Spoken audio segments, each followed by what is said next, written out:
अस्सलाम वालेकुम everyone. Okay, उम्मीद करती हूँ आप सब बिल्कुल ठीक होंगे। तो चलते हैं नेक्स्ट। हमारी एक्सरसाइज जो है 1.2 है, क्लास 9th। तो एक्सरसाइज स्टार्ट करने से पहले अगर आप लोगों ने मेरा चैनल अभी तक सब्सक्राइब नहीं किया तो सब्सक्राइब कर दें और कमेंट भी किया करें, लाइक भी कर दें और बेल आइकन का बटन भी लाजमी प्रेस करें, ठीक है। चलें, अब हमारा फर्स्ट क्वेश्चन है, from the following matrices identity matrix, unit matrix, row matrix, मतलब हमने ये मैट्रिक्स जो है ना ये बताने हैं कि कौन कौन से हैं। तो सबसे पहले हम डायगोनल मैट्रिक्स देख लेते हैं। डायगोनल मैट्रिक्स हमने आइडेंटिटी मैट्रिक्स के लिए यहाँ पे किया है, क्योंकि जो मतलब आइडेंटिटी मैट्रिक्स होगा ना वो डायगोनल लाजमी होगा, इसलिए सबसे पहले हम डायगोनल मैट्रिक्स देख लेते हैं। Square matrix A is called a diagonal matrix having at least one of the entries of its diagonal is non-zero, मतलब कि जो उसके diagonal elements होंगे या diagonal entries जो होंगी उनमें से एक, मतलब एटलीस्ट कम से कम एक जो एंट्री है ना वो लाजमी नॉन ज़ीरो होनी चाहिए, और बाकी जो तमाम एंट्रीज होंगी डायगनल्स के अलावा वो तो लाजमी ज़ीरो ही होंगी। तो यहाँ पे हम एग्जांपल लेके इसके देखते हैं क्या है। At A is equal to, तो ये देखिए यहाँ पे अब हमारे डायगनल एलिमेंट, एक जो यहाँ होगा वो डायगनल होगा, जो यहाँ पे होगा वो डायगनल होगा, जो यहाँ पे होगा वो डायगनल होगा, ठीक है।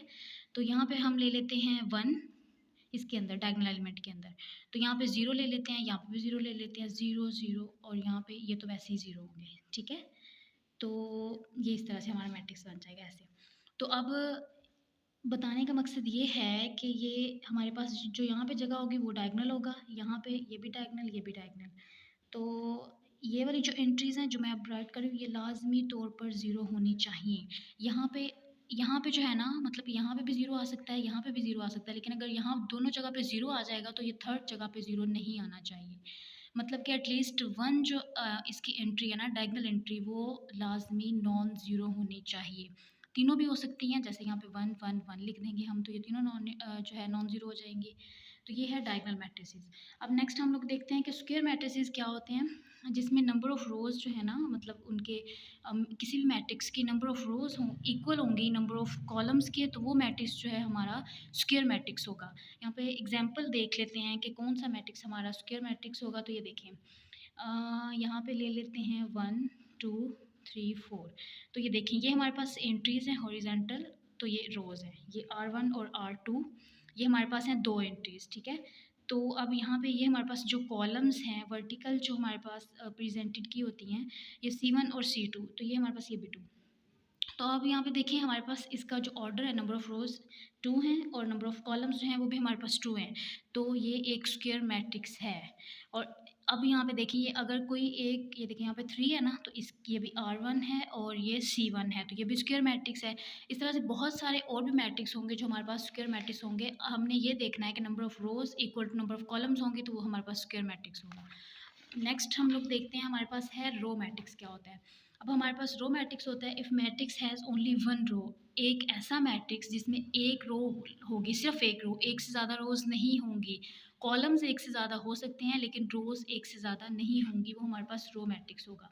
यहाँ पे देख लेते हैं यहाँ पे आ जाएगा 1 2 और 3। ये देखिए ये हमारे पास एक रो है तो ये हमारे पास रो मैट्रिक्स है। कॉलम्स इसमें 3 आ रहे हैं लेकिन रो इसमें एक है, तो इसको हम रो मैट्रिक्स ही बोलेंगे। उसके बाद नेक्स्ट हमारे पास है column matrix if matrix has only one column. अब देखिए यहाँ पे ये हमारे पास है 2 3 6।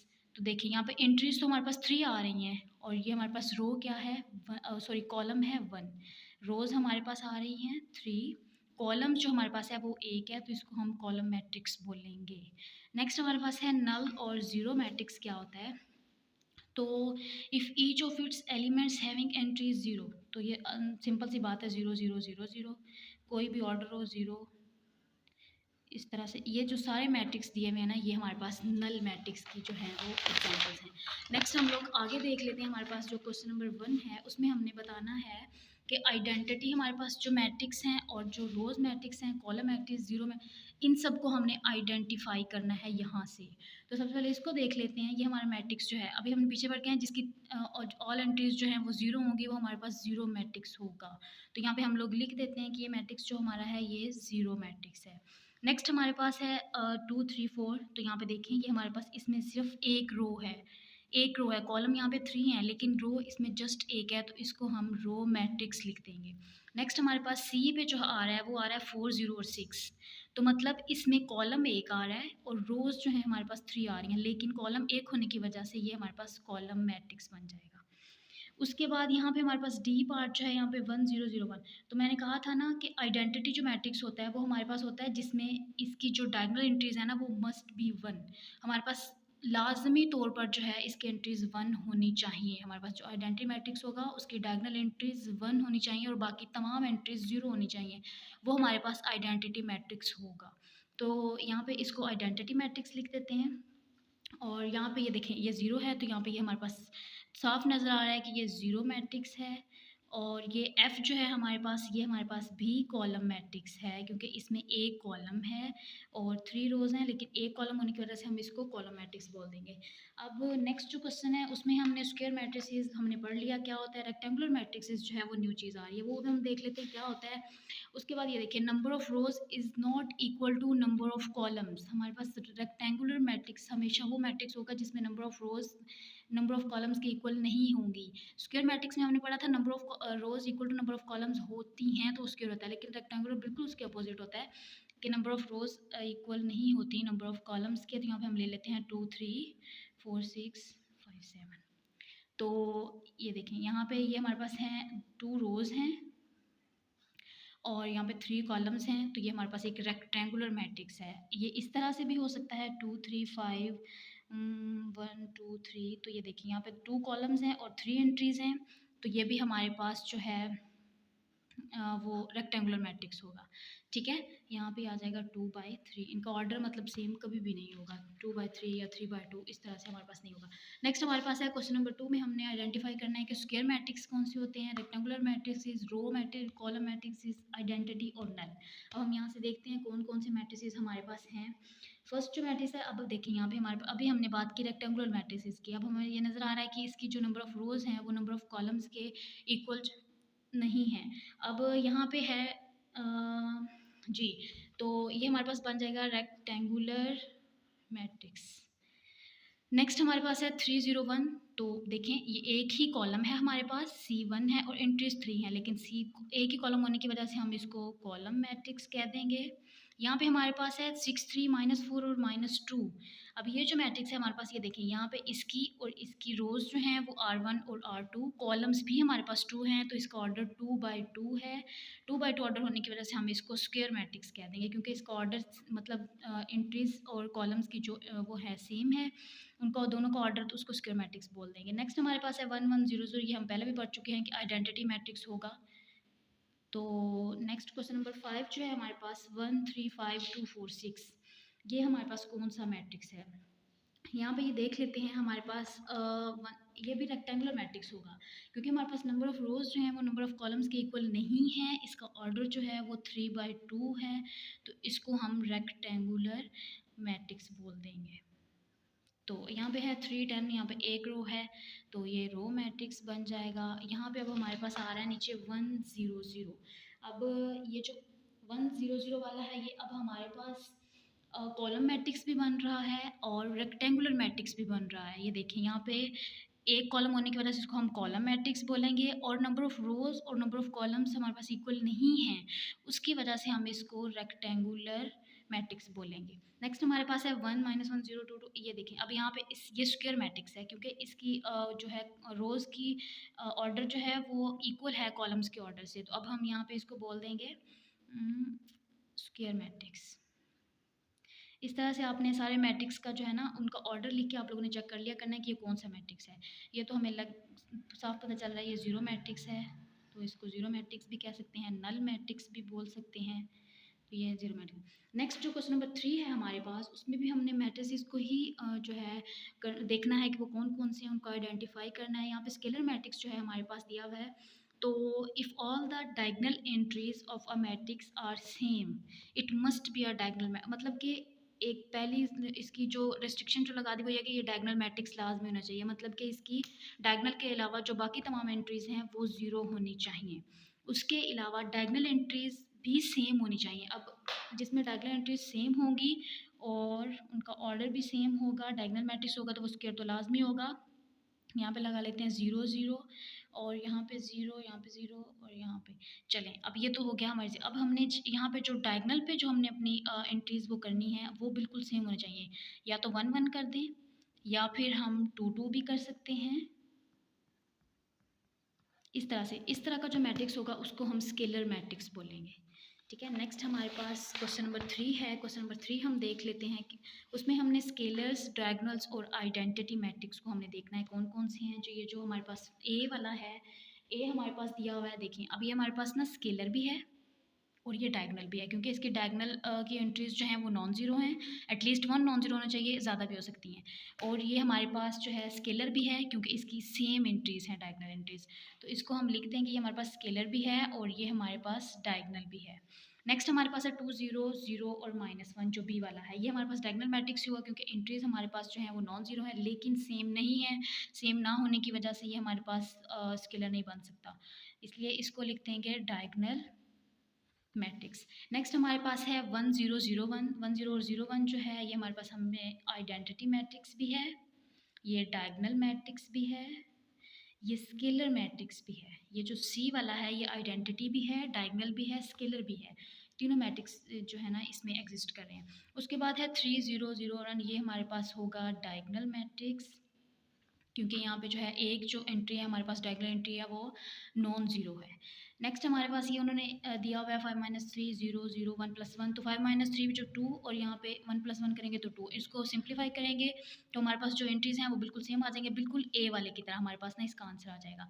ये आ जाएगा स्केलर भी है और हमारे पास डायगोनल भी है, ये दोनों हैं। नेक्स्ट हमारे पास क्वेश्चन नंबर 4 में हमने बताना है कि नेगेटिव मैट्रिक्स क्या होते हैं। तो let A be a matrix, then its negative matrix is obtained by changing the sign of all entries of matrices. यहाँ पर हमारे पास ए है ना, तो ये जो माइनस ए होगा ये इसका नेगेटिव मैट्रिक्स होगा। अब जो उसकी पॉजिटिव एंट्रीज होंगी उसको नेगेटिव में कन्वर्ट कर देना, जो नेगेटिव होंगी उनको पॉजिटिव हम कन्वर्ट करेंगे तो हमारे पास नेगेटिव मैट्रिक्स आ जाएगा। यहाँ पे ले लेते हैं एक मैट्रिक्स ए 0 -1 1 2। तो इसको जब इसका नेगेटिव ए हम लोग जब फाइंड करेंगे तो नेगेटिव ए फाइंड करने के लिए ये हमारे पास 0 और ये -1 है तो इसको +1 में चेंज कर देंगे। ये +1 है तो इसको -1 में, ये +2 है तो इसको -2 में। तो ये हमारे पास जो आया है ये हमारा नेगेटिव मैट्रिक्स आ गया। नेक्स्ट हम लोगों को क्वेश्चन नंबर 4 में नेगेटिव मैट्रिसेस फाइंड आउट करने हैं, तो इसका फाइंड आउट कर लेते हैं। नेगेटिव ए क्या बनता है, तो ये देखें ये 1 हमारे पास पहले प्लस क्या है ना, तो यहाँ पे -1 आ जाएगा, ये 0 और यहाँ पे -1 है और यहाँ ये प्लस आ जाएगा।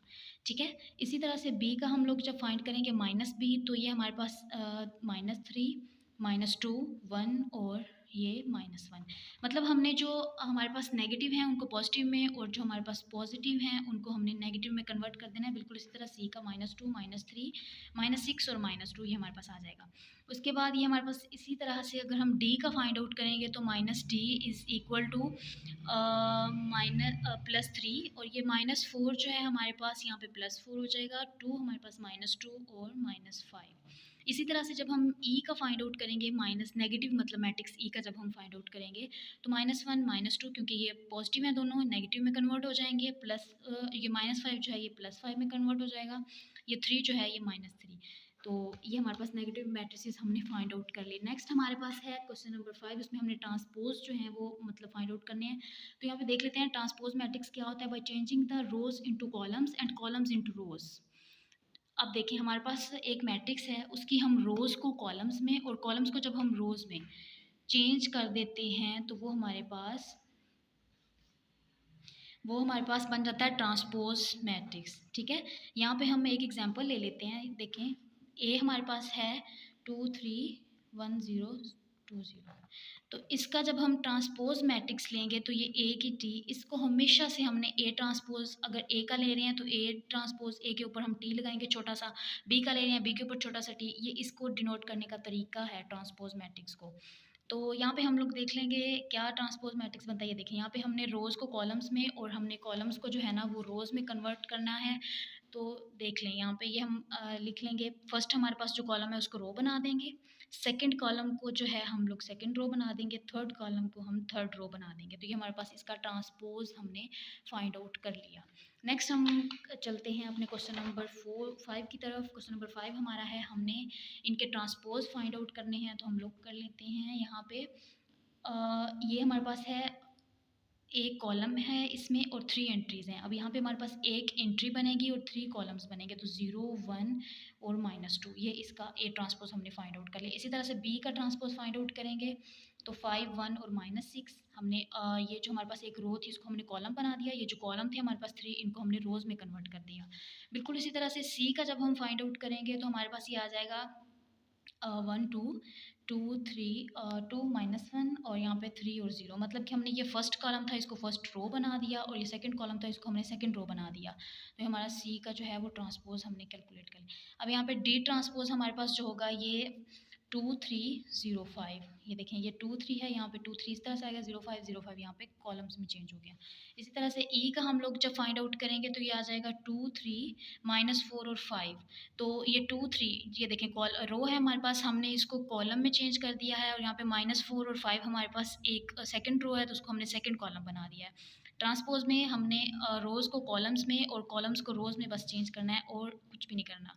यहाँ पे है 1 और 2 लगा देंगे और 3 और 4, चलें ये देखिए हमारा एफ जो है वो भी हो गया। इसका हमने ट्रांसपोज़ जो है वो फाइंड आउट कर लिया। नेक्स्ट हमारे पास है क्वेश्चन नंबर 6। अब हमने यहाँ पे वेरीफाई करना है कि हमने जो ट्रांसपोज़ लेते हैं उसका अगेन अगर हम ट्रांसपोज़ लें तो क्या हमारे पास जो मैट्रिक्स पहले से होता है वो बन सकता है। तो यहाँ पे हम देख लेते हैं ए हमें जो है 1, 0 और 2, 1 दिया गया है, तो हम यहाँ पे सबसे पहले ए का ट्रांसपोज़ लेंगे। तो जब ए का ट्रांसपोज़ लेंगे हम यहाँ पे लिखेंगे 1, 0, 2, 1, इसका ट्रांसपोज़ हमने लेना है। तो इसका ट्रांसपोज़ जब हम लोग लेंगे तो एंट्रीज़ जो हमारी रोज़ हैं उनको कॉलम्स में और जो कॉलम्स हैं उनको हमने रोज़ में चेंज करना है। तो ये देखें ये हमारे पास फर्स्ट एंट्री है, इसको कॉलम बना दिया, इसको हमने सेकंड कॉलम बना दिया, ये हमारे पास आ गया। अब अगर हम ए ट्रांसपोज़ का अगेन ट्रांसपोज़ लेते हैं तो ये 1, 2, 0 और 1 का हमें ट्रांसपोज़ लेना है, तो वो हमारे पास फिर इसको चेंज करेंगे 1 और 0 आ जाएगा और 2 और 1 हमने ये रो थी इनको कॉलम में कर दिया और ये सेकंड रो को सेकंड कॉलम में। अब देखिए ये जो हमारे पास आया 1, 0, 2, 1 ये बिल्कुल इसी तरह का है 1, 0, 2, 1, तो इसका मतलब है ये हमारा मैट्रिक्स ए है और ए ट्रांसपोज़ का अगर हम ट्रांसपोज़ लेते हैं तो वो हमारे पास मैट्रिक्स ए बन जाता है, ये हमने वेरीफाई कर दिया। नेक्स्ट जो इसका बी पार्ट है वो ये है कि अगर हम बी का ट्रांसपोज़ लेंगे तो बी हमारे पास ये दिया गया 1, 2, 1, 0, तो यहाँ पे लिखेंगे 1, 1, 2, 0, तो इसका ट्रांसपोज़ हमने लेना है। तो इसका ट्रांसपोज़ लेंगे तो रोज़ को एंट्रीज़ में और एंट्रीज़ को रोज़ में हम लोग चेंज कर देंगे, तो ये इस तरह से हमारे पास आ जाएगा। अब अगेन हमने इसका ट्रांसपोज़ लेना है तो ये हमारे पास आ जाएगा 1, 1, 2, 0 का ट्रांसपोज़। इसका ट्रांसपोज़ लेंगे तो हमारे पास रोज़ को कॉलम्स में और कॉलम्स को रोज़ में हमने कन्वर्ट करना है, तो ये हमारे पास आ जाएगा। अब ये देखिए जो हमारे पास ये वाली चीज़ आई है ये बिल्कुल इस जैसी है 1, 2, 1, 0, 1, 2, 1, 0, तो हम कह देंगे कि ये हमारा बी के इक्वल है। तो ये बी ट्रांसपोज़ का जो ट्रांसपोज़ है वो इक्वल टू बी है, तो हमने वेरीफाई कर दिया है। यहाँ तक थी हमारी एक्सरसाइज 1.2 जो कंप्लीट हो चुकी है। तो आप लोगों को उम्मीद करती हूँ समझ आ गई होगी, लेकिन अगर नहीं आई तो आप लोग कमेंट सेक्शन में पूछ सकते हैं। अगर आप लोगों ने चैनल सब्सक्राइब नहीं किया हुआ सब्सक्राइब करें, लाइक भी कर दें और बेल आइकन का बटन भी लाजमी प्रेस कर दें ताकि आप लोगों को नोटिफिकेशन मिलते रहें। थैंक यू, जज़ाकल्लाह।